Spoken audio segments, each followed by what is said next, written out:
Welcome back to 5 award-winning minutes with Steven Seidel. We have a very special guest, a close friend of mine named Nate Webb. He's calling with Passage Studio from Portland, Oregon. Nate, welcome to the show. Thank you, sir. Great to be here. It's awesome to have you on and share a little bit more about what you do. You know, we've connected and worked together in the past. Tell us a little bit about Passage. I believe your role is Director of Growth and Partnerships, but tell us about Passage, how you guys started, and who the core demographic is that you guys typically serve. Awesome. Yeah, very excited to be here. I've been with Passage Studio now a bit over 2 years. Passage has been around about 4 years. Hyper-focused in the space of product design. So what that means is anything that you find on the internet, from a website to a platform to an app that you download on your phone, someone has designed that, and hopefully it's not AI yet.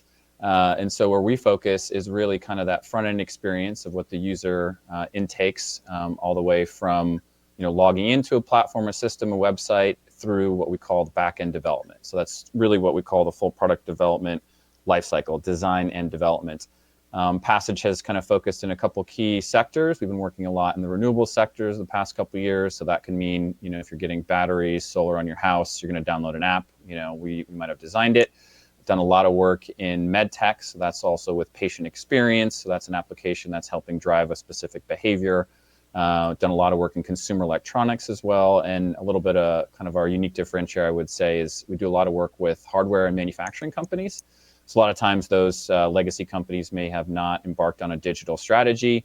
A lot of them are starting to realize, maybe we should have an experience that could be, again, an app for their internal employees for efficiency. That could be sort of the end-to-end experience of how a product is shipped and what every little bit and digital touch point along the way. So something that might be a little bit more unique about us is we do a lot of work kind of in that hardware and manufacturing sector.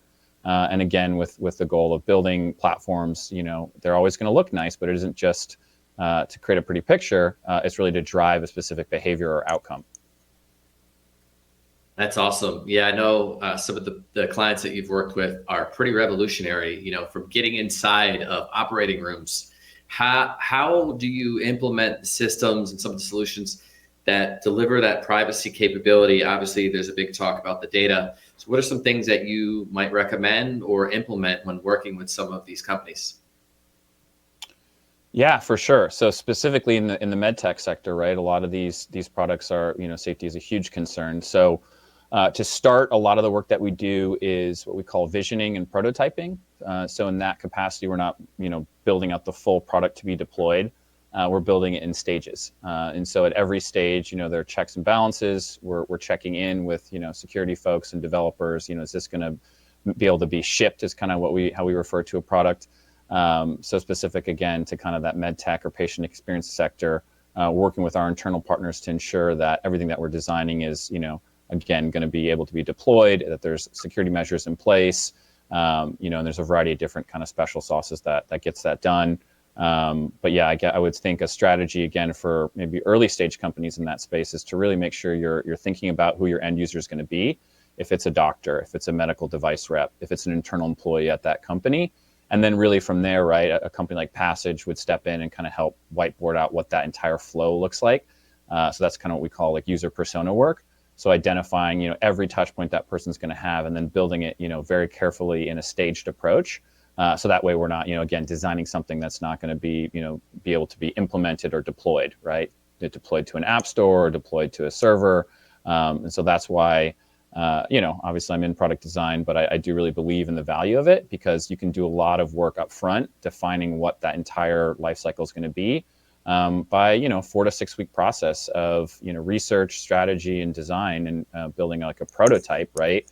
That then gets circulated internally, gets validated. That means, we can work with external customers with this prototype so they can make sure that it's exactly what they need. And then we kind of move into the build phase. Cool.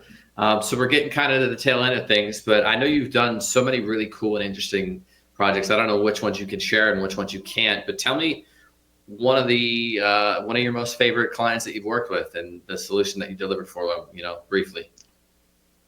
Awesome. Yeah. So we had an opportunity last year to work with a really cool company in Oregon. It's a battery company, and home energy is a big deal. My home energy bill right now is absolutely bonkers because my house is all electric.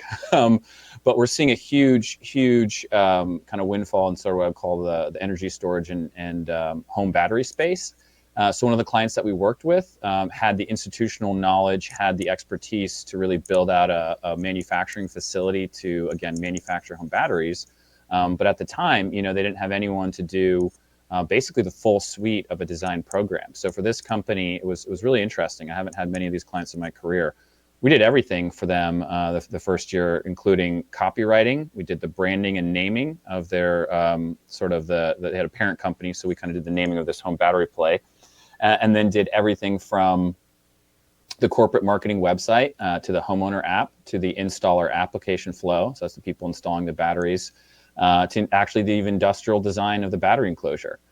So that's what I really call a full design program where, for a company that's starting to scale, probably doesn't make sense to bring all those people internally full time. That would have cost them probably millions of dollars, right? And we did it probably for a fraction of that. But that was about a 9.5-month program. And, now they have a live website and an app that's being used and being deployed in the field. So I felt really good about that work. Yeah, that's great. 9-month program. So you birthed the baby with that new company. It sounds like it was really cool. And you really built that design for them. Well, Nate, I really appreciate you coming on today. That's all the time that we have. But if you want to learn more about Passage, you can go to dailynewsnetwork.com. You can learn all about their end-to-end design and things that they're doing to really make this world a better place and re-engineering it so that you can function on all cylinders. Thanks again, Nate, for joining today.